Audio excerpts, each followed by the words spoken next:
शुभ प्रणाम समस्त को अनेक शुभेच्छा जनाई श्री राधा चरितर आजिर अध्याय को आपण मानक स्वागत करुछि। हे वज्रनाभ, श्री राधा राणी पराशक्ति अटंते। ए शक्ति ठू बड़ आउ किछि भी शक्ति नाही। यह मु कहू नाही, वेदर रचयिता माने श्री राधा को पराशक्ति कही तांको नाम को स्मरण करथांते।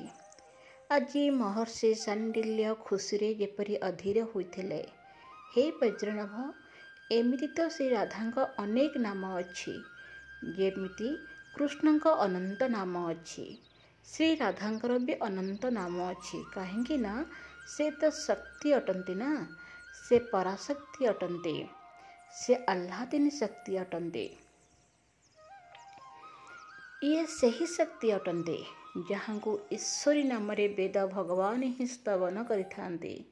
हे वज्रनाभ, मुख्य नाम 28 अच्छी श्री राधांकर। ए सबु नामर सार अटे।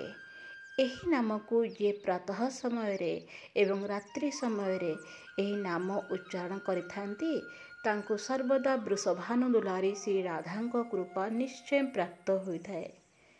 श्री राधा राणी निष्काम भक्त मानक तो प्रेम प्रदान करिथांती। केवल एतिकी नुहे, कामना रखिकरी मध्य जो माने ए 28 नाम को स्मरण करथांती, तांकर समस्त मनस्कामना मध्य श्री राधा राणी पूर्ण करिथांती। एहा निश्चिंत बोली माननीय।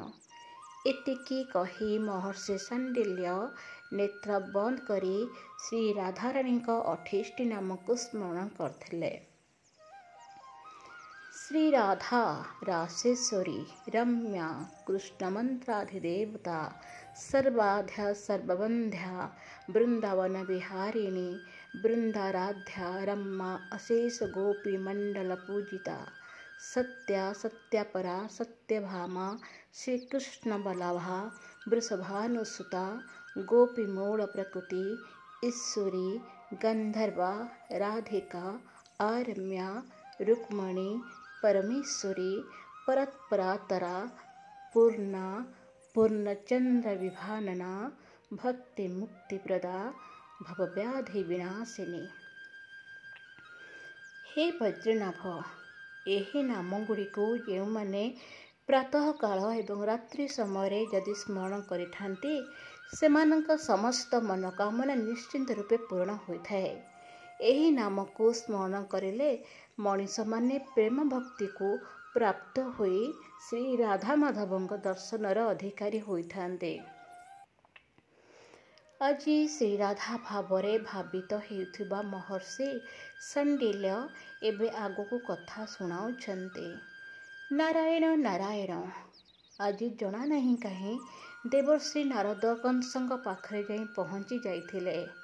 उदास थिले कंस, कहीं ना एपर्यंत तांको पाखरे सूचना पहुंची थिला कि दावानल पी जाइथिले गोपाल बालक कृष्ण।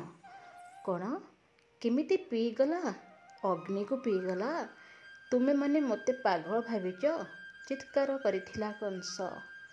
आमको किछि जना नहीं राजन, आमे तो चारियारू निया लगाई देथिलो। एहा देखि आमे माने मध्य संतुष्ट होइथिलो, मात्र जना नहीं कौन आउ किपरि हेला।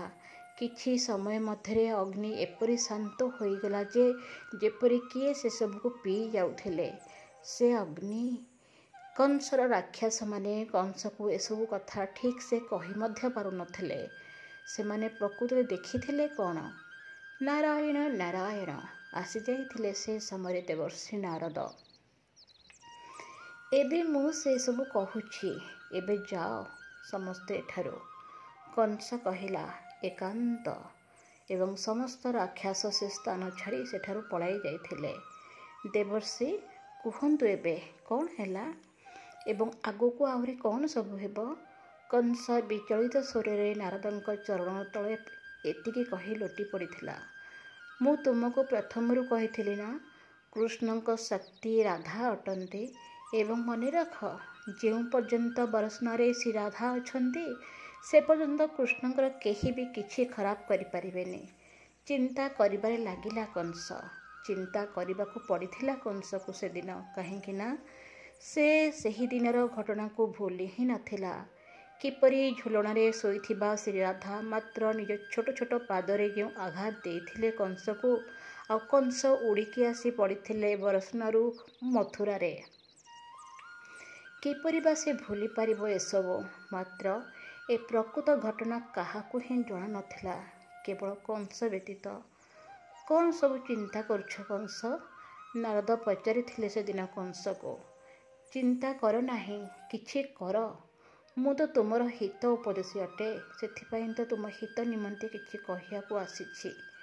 ନାରାୟଣ ନାରାୟଣ କହି ଚାଲିଯାଇଥିଲେ ନାରଦ ମୁନି।